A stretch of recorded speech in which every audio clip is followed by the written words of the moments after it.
Ngayong araw na 'to ay puro first time sa buhay ko kasi hindi po ako pumupunta ng mga buro ng mga artista, para lang po kay Nora Honor.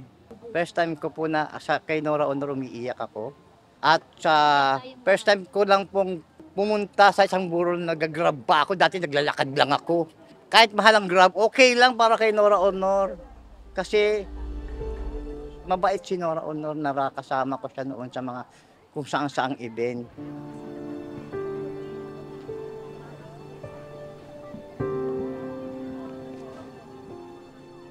Ano siya, natural na natural siya. Kahit nung bata siya, hindi ba siya na sabihin na, oh, superstar. Wag niyo na akong tatawagin na superstar. Kung ano kayo, ganun din ako. Ano, hindi siya, talagang ano siya, natural talaga siyang Pilipino talaga. Kaya lahat na naging artist, lahat, sa edad ko na 80, maraming nagque-question ba, bakit yan ang magiging artist, bakit ganun, ganito, ganito. Si Nora, walang kumontra. Kasi talaga naman dapat talaga eh. Wala nang tutulad.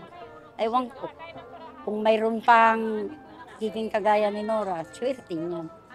Pag naging kagaya siya ni Nora, nag-iisa lang talaga siya.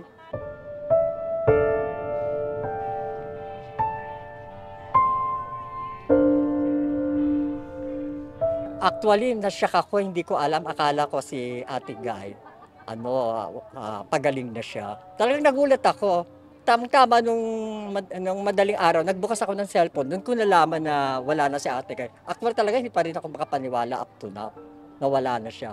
Siguro talaga, tsaka hirap na rin siya. Alam naman ng mga Noranya na may sakit na siya eh. Talaga, it's about time na mamahinga na rin siya. Tsaka marami na rin siya naambag na contribution sa showbiz bilang artista. Ang mga awards niya hindi lang panlocal at pang international lang.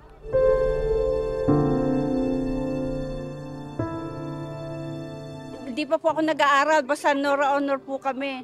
18 years old si Nora Honor sa Quezon City, Amoranto, nandun po ako. Kaya dibu niya, hindi po ako malilimutan yung kaya nung namatay siya, iyak ko talaga.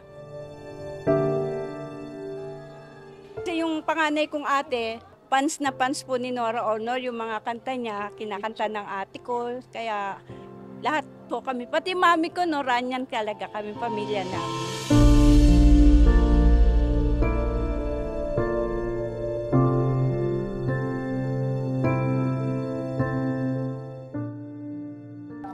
Since 1968. Yung pari namin sa San Jose Parish Church, siya nag-introduce sa amin noon nung lumabas yung mga kanta niyang Pearly Shells. Kasi naalala ko pa yun noong 1972, bawat graduation ng elementary, high school, yun ang sinasayaw ng mga bata. Kaya nakatatak sa isipan yung kanta niyang Pearly Shells. Kaya nasa iPhone ko, 120 songs of Nora Honor. Ganun po. Ganun kadami po. Pinapakinggan niya po yan. Araw-araw. Yun ang morning wake-up call ko.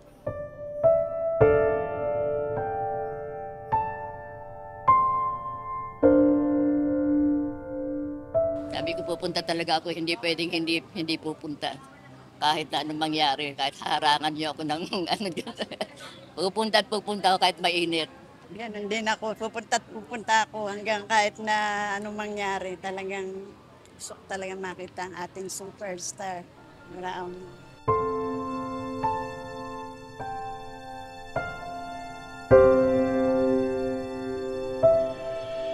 Ay naku, ang ganda, super ganda. Parang manika, parang natutulog lang. Parang hindi siya naghirap talaga. Ang ganda talaga ni Nora. Nabuang araw ko kay Nora Honor, tsaka kay Iya. Nandun si Iya sa loob eh. Kay Nora Honor lang po ako, kahit matandang-matanda na siya, 71 years old, hindi po ako nagpalit ng artista. Kagaya ngayon wala na si Nora Honor, hindi na po ako manonood ng TV.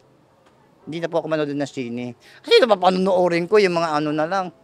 Kaya, pag wala na si Nora Honor, magsi-cellphone na lang ako. Oo, mas maganda pa. At total, sa cellphone, may mga kanta si Nora Honor. May mga pelikula si Nora Honor. Phenomenal superstar all over the Philippines. Isa ako sa milyong humahanga sa kanya, kaya she touched all hearts.